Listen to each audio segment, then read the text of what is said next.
ምስረታ ሁለቱንም መንፈሳዊንም ስሜታዊ ምስረታዎችን የሚነካ ነው ማለት ነው። ያው በአማራ በደንብ አድርጋችሁ ልትረዱት ትችላላችሁ።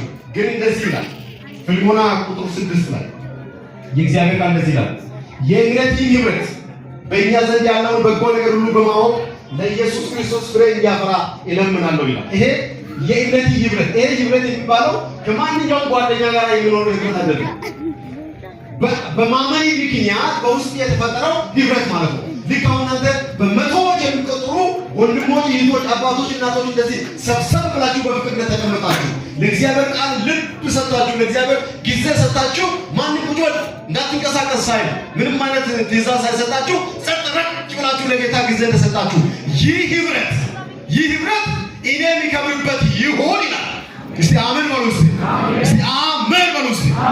እግዚአብሔር እንደ ማንኛውም የሚሰዳደቡበት ህብረት አይደለም እያለ ያለው። እንደ ማንኛውም ጠጥተው ሰክሮ ራሳቸውንና ማንነታቸውን ሲተው እንደፈለጉ የሚናገሩበት አይነት ቦታ ላይ ያለ ህብረት አይደለም እግዚአብሔር የሚናገረው። በስጋዊ ያን መሰለፍ ውስጥ ተገብቶ የተሰለፉበትን ሰልፍ አይደለም እግዚአብሔር ህብረት እያለ ያለው። በኢየሱስ ክርስቶስ በማመን ምክንያት ያገኛችሁት ህብረት እሱ ለክርስቶስ ኢየሱስ ፍሬ የሚያፈራ የሚያሰስኝ ሆኖ እንዲኖር እሱን ይፈልጋለሁ። ለዚህ ነው አንደኛ ዮሐንስ 1 ቁጥር 3 ላይ